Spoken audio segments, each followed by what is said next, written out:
let's give more light to the changes. Perhaps this is where you're going to, through this, you might join the Dollar Millionaire Club, which we discussed last week. We have the Managing Director of Optimum Global, Dr. Anosi Ikimalu, joins us right here in the studio. Dr. Ikimalu, do step in. Good morning. Welcome to the program. Good morning. Yeah. So these are the changes brought about for the participation of OMO, and I guess it just opens the door for more people, retail investors, not just the banks or institutional investors. I think that's the biggest thing that comes out of this, yeah.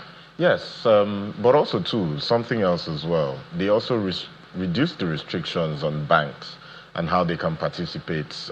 Before, the banks could only participate in the discount window if they weren't participating in FX auctions or treasury bill auctions. So the CBN also removed that restriction. That's also another key change in the policy that they actually. So what does that do to the banks? Does it allow them to put in more money in the OMO auction or what? So it actually increases the liquidity management tools that the central bank can use.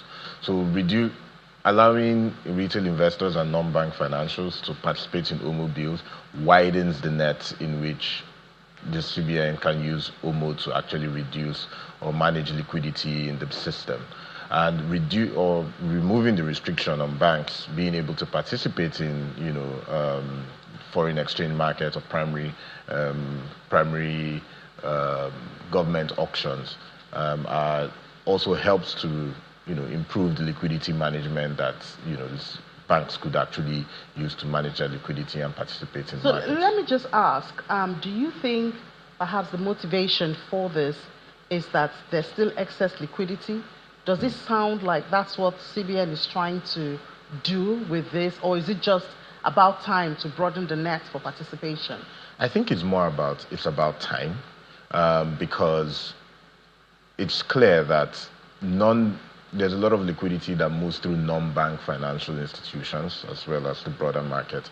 And with the election season coming up, broadening this space could help to actually, control money supply much more efficiently or effectively, than just limiting it to just the banks. Do you think political money can find its way to OMO bills?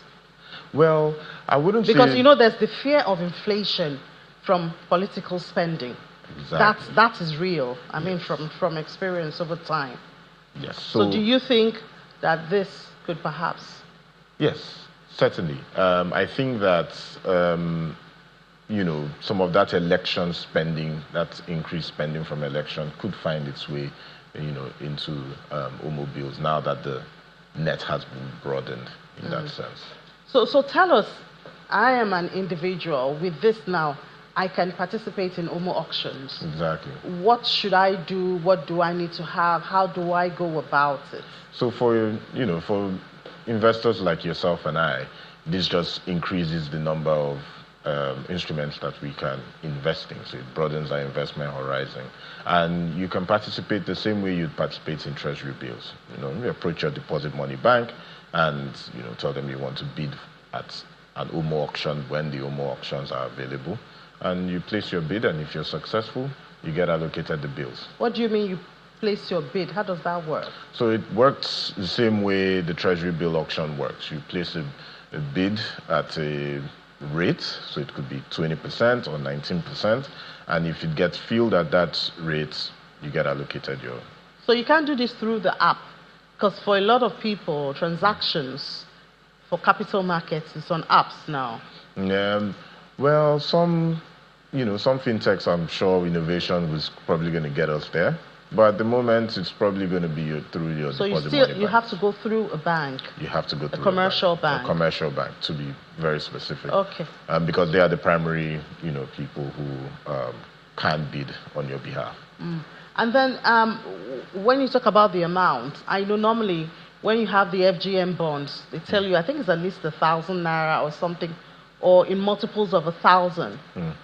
So do we have anything like that, or is it going to come with every auction? I know they do release their calendar for exactly. So at the auctions, the bank through which you are participating will advise on what the minimum would be.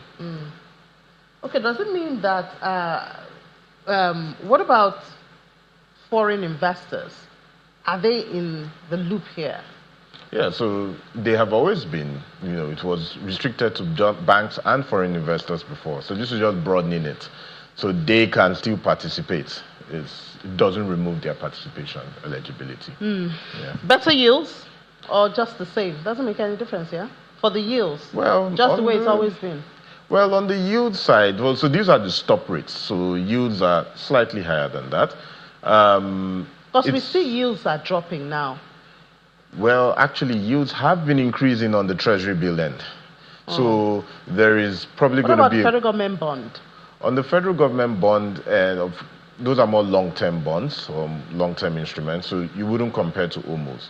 OMOs are pretty much similar. I think this is maximum of a year, 365 years? Yes, it's maximum of a year, but most of the time, CBN's bills are usually even much shorter than that. Like or in recent times. You're looking at 90 days, from anywhere from 7 days to about 90 days. And what we're seeing is potentially a convergence as T-bills coming up and probably OMO bills as well coming a bit down. Probably converge somewhere in between where, those two are today. Does it pull the fixed income investor one way or the other? So when you say pull, do you mean pull higher or pull lower? Pulled into participation. Okay, so participation. So you have the FGM bonds, you have the OMO, and you have the Treasury. Bills, yeah. Yes. So does it pull them? So I think it's more around competition with Treasury bills. Okay, so OMO and Treasury. Yes, because bonds are long-term. Long-term, okay. Long-term. So the target is different. It's different, yes. So OMO and Treasury bills, so there would be a pool there. Do you participate in OMO or do you participate in Treasury bills? And the yields are coming closer. The yields, they're coming. The yields would eventually converge to somewhere around the same range. So this should help mop up a bit more liquidity, especially as we expect liquidity from. Exactly. Does it have any exchange implication? So on the exchange rates, well, there could be, but we'll be cautious to make that sort of inference just too quickly. Okay, all right. Thank you for helping us understand this. Thank you. So we expect more participation now that the curtains have been torn down. Yeah. Managing Director, Optimum Global, Dr. Anosi Kimalu, thank you for your time. Thank you very much.